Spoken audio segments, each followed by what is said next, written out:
Bueno, mi nombre es Santiago Cafarati, soy docente de la Facultad de Ciencias de la Salud y licenciado en Biología. Hoy vamos a hablar un poquito de niveles de organización, genética, las nociones de genética y algunos términos sobre epigenética. Arrancamos con niveles de organización y vamos a hablar de la enorme diversidad de formas vivientes que tiene el mundo. Se organiza en grados de creciente complejidad y especialización y constituyen los llamados niveles de organización. En la Tierra existe un número definido de elementos como el sodio, el potasio, el cloro, magnesio, los que conocemos en la tabla de Mendeleev, que por definición son sustancias que no pueden ser desintegradas en otras sustancias por medios químicos ordinarios. La partícula más pequeña de un elemento es el átomo, es el primer nivel sobre el que vamos a hablar.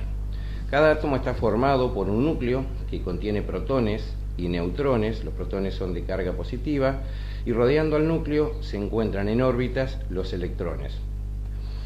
Lo que llamamos reacciones químicas implican un cambio en el número y en el estado energético de estos electrones que están rodeando al núcleo.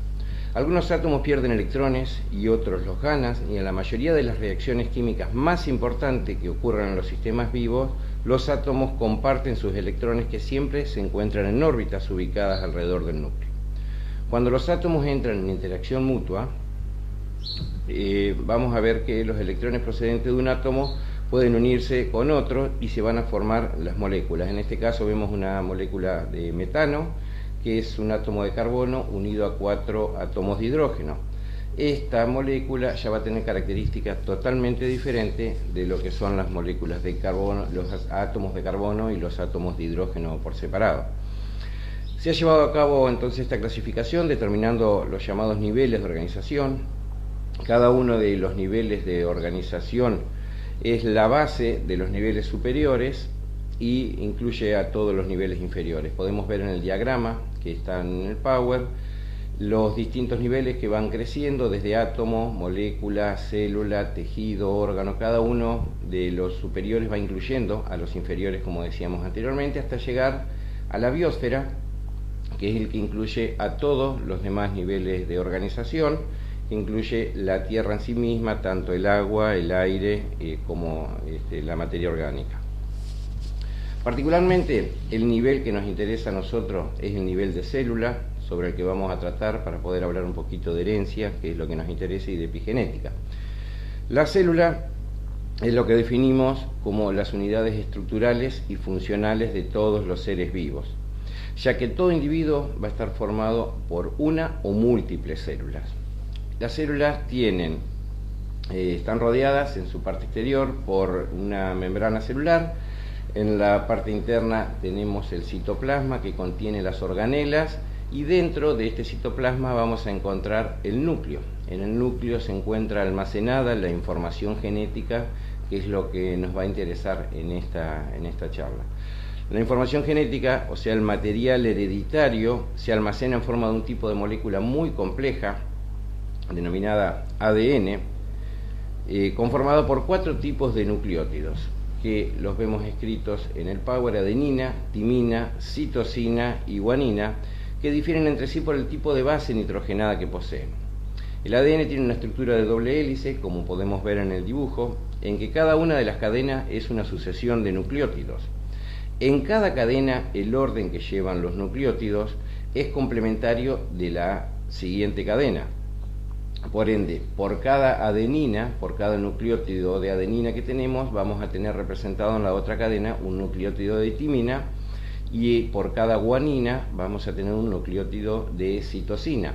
Así se va a estructurar por completo la molécula de ADN. Es una molécula muy larga y muy compleja. Para que un organismo pueda dar individuos hijos con la misma información genética, es necesario que esta información pueda duplicarse de forma exacta. El ADN, esta molécula que estamos viendo, se duplica de una manera semiconservativa, en la cual la molécula hija posee una de las cadenas de la madre, que actúa como molde, y la otra es formada por las materias primas que tiene la célula. De esta manera se asegura una descendencia con información genética idéntica del progenitor. La duplicación del ADN se produce en el periodo S de síntesis que tenemos dentro del ciclo celular, y lo llevan a cabo todas las células eucariontes, o casi todas las células eucariontes. En la fase de división celular, o sea, en la mitosis o en la meiosis, este ADN que ha permanecido en forma de cromatina se va a transformar en los cromosomas. Es en el Power que estamos viendo en este momento. Si vemos la fase de síntesis, el ADN va a estar en forma muy laxa y después se va a superenrollar para formar los cromosomas de manera tal de poder separarse y dar las dos células hijas exactamente con la misma cantidad de información genética. En esta larga secuencia de nucleótidos es donde se almacena la información necesaria para la síntesis de las proteínas, que son las verdaderas encargadas de construir las estructuras biológicas y de desarrollar las funciones del ser vivo.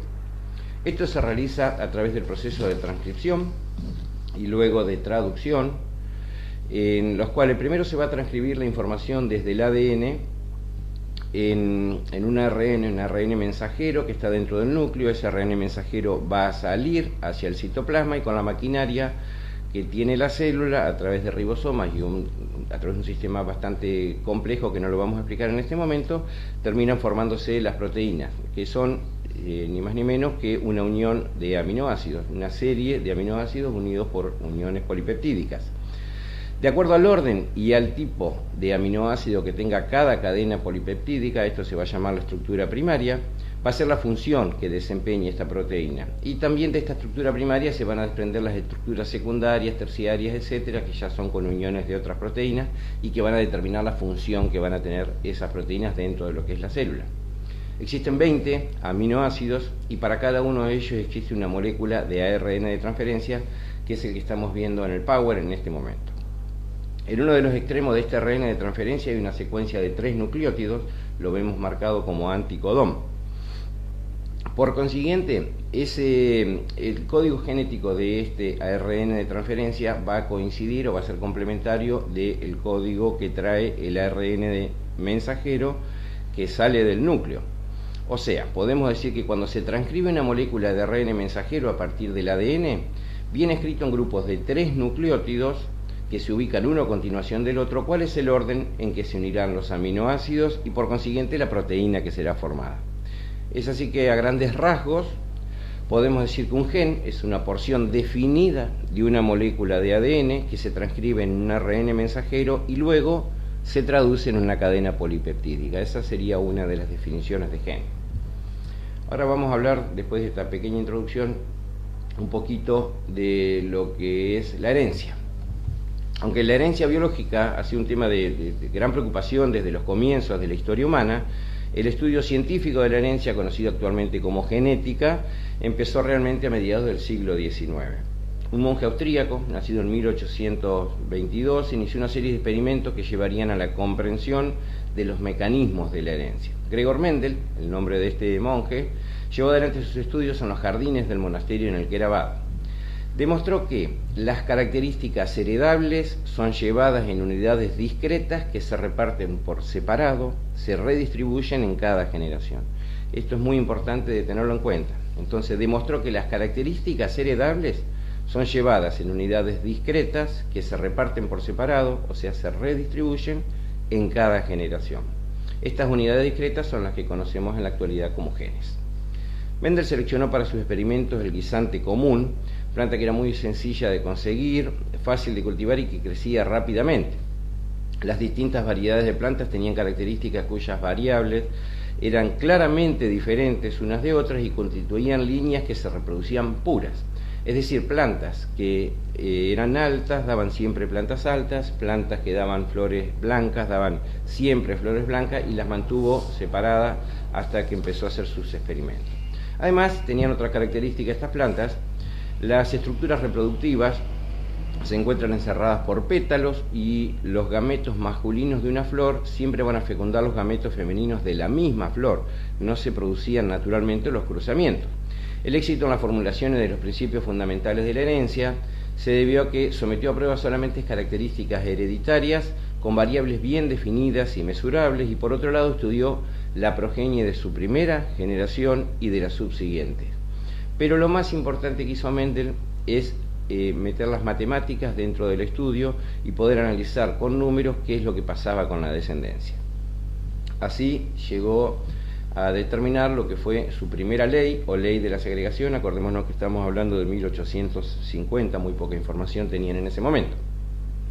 Lo que hizo Mendel es seleccionar 7 rasgos, cada uno de los cuales aparecían 2 formas conspicuamente distintas: plantas con semillas amarillas y plantas con semillas verdes, o plantas con semillas rugosas y plantas con semillas lisas, y así las 7 características. El experimento consistió en eliminar las anteras de las flores y espolvorear los estigmas con el polen de las flores de la variedad opuesta. Lo vemos en el dibujo. Tomó una de las plantas y con el polen de la planta totalmente opuesta, seleccionada por él, espolvoreó los gametos femeninos de la primera planta. Lo que obtuvo fueron plantas en esa primera generación que cuando crecieron daban flores de una sola de las variedades. En este caso que estamos viendo en el Power es flores nada más que color púrpura, había desaparecido las flores de color blanca. Este tipo de variedad él la llamó plantas dominantes o características o factores dominantes. Dejó que estas mismas plantas que ya habían crecido se autopolinicen, no le metió polen de la otra planta, sino que dejó que la misma planta diera la respuesta. Y entonces en la segunda generación, llamada F2 o filial 2, aparecían plantas de la primera generación, o de las plantas progenitoras, que eran del color blanco en este caso puntual. Así con todas las características lo fue haciendo. En las observaciones detectó que el número de plantas con la variedad dominante se encontraba en el F2 en una relación 3:1 con respecto a la variedad recesiva. La conclusión de Mendel para explicar estas desapariciones y apariciones de las variedades recesivas en la generación F2 fue que las características hereditarias estaban determinadas por factores discretos, separables, lo que dijimos al principio. Estos factores deberían haber estado en el F1 en pares, un miembro de cada par heredado de cada uno de los progenitores, el masculino y el femenino. Estos factores apareados, que van a estar en la F1, se iban a separar nuevamente, iban a segregar en las gametas, y cuando se juntaban nuevamente daba como resultado 2 tipos de gametos, de los cuales uno de los 2 iba a ser dominante y el otro recesivo. La hipótesis entonces de que cada individuo lleva un par de factores por cada característica y que los miembros del par se segregan, o sea, se separan durante la formación de las gametas, se conoce como la primera ley de Mendel o principio de segregación. Lo que Mendel denominó factores los conocemos en la actualidad como genes. Se sabe ahora que para cualquier gen dado existen formas diferentes, flores púrpuras o blancas, o semillas amarillas o semillas verdes, y estas formas diferentes se llaman alelos, los que van a codificar para que den ese tipo de características exteriores. Los alelos se suelen representar por medio de letras. Se usan letras mayúsculas para representar a los alelos dominantes y letras minúsculas para representar a los alelos recesivos. Cada progenitor posee 2 alelos por cada gen. Si nosotros vemos en este caso la primera generación, donde se va a hacer el estudio, va a tener los 2 alelos. Cuando se forman las gametas se separan, que es lo que plantea la primera ley de Mendel. Cada progenitor posee 2 alelos para cada gen que se van a segregar cuando se forman las gametas y llevando un alelo de cada gen. Cuando se fecunda el óvulo, se vuelven a juntar estos alelos. La forma en que una característica dada se va a manifestar está determinada por la combinación particular de esos alelos para esa característica en particular. Si los alelos son iguales, nosotros vamos a hablar de un individuo que es homocigoto para esa característica. Si son distintos, vamos a hablar de que es heterocigoto. En el caso de que sean homocigotos, pueden ser dominantes, los 2 alelos son dominantes, o recesivos, los 2 alelos van a ser recesivos. Para que se exprese una característica recesiva es necesario que ambos alelos sean recesivos. Si hay un dominante y un recesivo juntos, se va a expresar siempre el alelo dominante. Para interpretar de manera sencilla, se utiliza un tablero de un genetista, de Punnett, que lo vemos a continuación en este Power. Tenemos con letras mayúsculas AA para las plantas con semillas amarillas, A minúscula para las plantas con semillas verdes. En la primera generación, las gametas van a ser dominantes en un caso, recesivas en el otro, y cuando se formen las plantas van a tener los 2 alelos juntos. Cuando se unan, lo vamos a ver en el cuadro que está a la derecha, el femenino y el masculino, vamos a tener todas las plantas que van a ser heterocigotos, con un alelo dominante y un alelo recesivo. Pero la característica exterior van a ser siempre dominantes, siempre van a ser, en este caso, semillas amarillas. Cuando hacemos que se crucen nuevamente estas plantas, vamos a seguir al siguiente cuadro de Punnett, donde tenemos un dominante y un recesivo para cada uno de los individuos que se van a cruzar, y vamos a obtener en la F2 3 de los 4, una relación 3 a 1 de dominantes contra recesivo, aunque 2 de ellos, que los vemos acá, van a ser heterocigotas y uno solo va a ser homocigota dominante. La apariencia y las restantes características observables de un individuo se denomina su fenotipo, y la constitución genética que tiene un individuo se denomina el genotipo, que va a incluir aquellos alelos recesivos, como en este caso, que no son observables pero que están. También determinó Mendel lo que es su segunda ley. Siguió estudiando, siguió haciendo experimentos, y en una segunda serie estudió plantas que diferían en 2 de sus características. Por ejemplo, semillas redondas y amarillas, que él había determinado como dominantes, y la otra variedad de semillas rugosas y verdes, que él ya había determinado que eran recesivas. En la F1 las plantas fueron de la misma constitución que presentaban los progenitores, o sea, a la vista eran todos características dominantes. Pero en la segunda generación, o F2, cuando se cruzaban, lo vamos a ver en el cuadro que tenemos a la derecha en el Power, vamos a cruzar los progenitores que son totalmente dominantes con otros progenitores que son recesivos, y los individuos de la F1 van a tener ambos tipos de características, dominantes y recesivos. Entonces, cuando juntamos estas gametas, cuando formamos las gametas, vamos a tener un dominante, la R mayúscula, con un dominante, la R mayúscula, y este es un tipo de gameta. La R mayúscula con la A minúscula es otro tipo de gameta, un dominante y un recesivo, y así en ambos casos. ¿Qué es lo que obtuvo Mendel? Una mezcla de esas características. Entonces, encontró que había 9 de las 16 plantas que tenían las 2 características dominantes, o sea, eran amarillas y con semillas redondas. Encontró 3 de esas plantas que eran verdes, o sea, recesiva para el color, y redondas, que era dominante, que lo vemos en la cruza que tenemos en el tablero. 3 de esas plantas iban a ser recesivas para la forma y dominantes para el color, son las semillas rugosas y amarillas, y una sola de ellas que era recesiva para ambos, lo vemos nuevamente en la cruza. Entonces determinó lo que es la segunda ley y planteó que cuando se forman los gametos, los alelos del gen para una característica dada segregan independientemente de los alelos del gen para la otra característica. Esa es la segunda ley de Mendel. Con esto terminamos un poquito lo que es herencia y genética, o nociones, las nociones del origen de lo que es la genética. Ahora, también hay algunos cambios que vamos a hablar en este momento que se producen en la célula, que no lo hemos mencionado en este momento, básicamente en el ADN, que van a producir cambios en la constitución fenotípica de los animales, las plantas, de los individuos de las generaciones posteriores, que son las mutaciones, que son cambios que se producen en la secuencia de ADN, son cambios al azar, que se producen en la secuencia de ADN, y sabemos que si ese ADN va a traducir en una proteína, y esa proteína es la que va a conformar un gen, o mejor dicho, el gen del ADN va a producir distintas proteínas. Si eso se produce un cambio, obviamente que va a haber un cambio en la descendencia. Esas mutaciones son al azar y son seleccionadas favorablemente o desfavorablemente a través de la selección natural. Eso es lo que nos va a generar en las distintas generaciones los cambios, y así a lo largo de muchísimos años la aparición de nuevas especies. Por último vamos a dar las nociones básicas sobre lo que es la epigenética. La determinación del fenotipo de un individuo no está solamente gobernado por el código genético, los genes prácticamente, como hablábamos recién. Hay otras características, hay otras cuestiones exteriores que van a influir. Si no están activos los genes, es como si no existieran.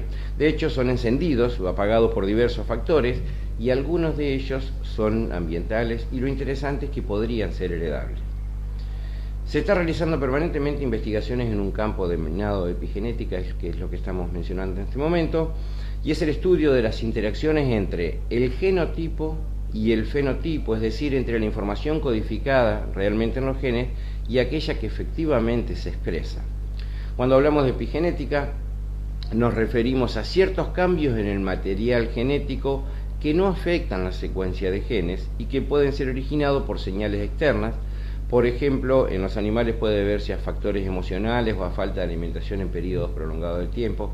En plantas, por casos de sequedad o mucho calor o mucha temperatura, esas marcas genéticas que no van a afectar a los genes, no vamos a tener un cambio de nucleótidos, pueden traer individuos que se expresen de distinta manera en su fenotipo. Son marcas químicas que no van a constituir las mutaciones que recién nombrábamos y que pueden influir en esa expresión de los genes. Lo que se busca en realidad es conocer cómo se regula el encendido y el apagado de esos genes. Se está estudiando mucho sobre ese tema. Ya se han encontrado, estas son las primeras nociones que voy a brindar yo, se han encontrado varias moléculas que actúan en ese control epigenético. Una de ellas es la molécula, es el grupo metilo, lo vamos a ver en la siguiente, en el último power. Un grupo metilo que se va a unir a una citosina en el ADN, fundamentalmente a la citosina, y cuando está junto a una guanina y antepuesto a una guanina, que se llaman islas CG. La metilación que se produce en este caso normalmente conlleva a un silenciamiento, o sea, cuando encontramos metilado esa citosina en las islas CG, normalmente ese gen no va a expresarse y la desmetilación se va a asociar con la expresión. Pero aparte del agregado químico en el propio ADN, vamos a tener agregados químicos en las histonas, que son las proteínas que vemos acá en el power, sobre las que se envuelve el ADN para después formar el cromosoma. En este caso, una de las moléculas que se agrega es el acetil, se acetila esa histona, lo que genera en general, o se asocia en general, que al estar acetiladas esas histonas van a producir una mayor laxitud en la cromatina, que va a estar formado por las histonas más el ADN, y al tener una mayor laxitud va a tener mayor acceso la maquinaria transcripcional y ese gen va a ser más fácil de poderse leer. Lo vemos en el dibujo, donde un gen cuando está muy encerrado con las histonas, cuando está muy enrollado, es imposible de leerlo. En cambio, si está acetilada la histona, permite que ingrese la maquinaria transcripcional. Bueno, de esta manera damos por terminado este videíto.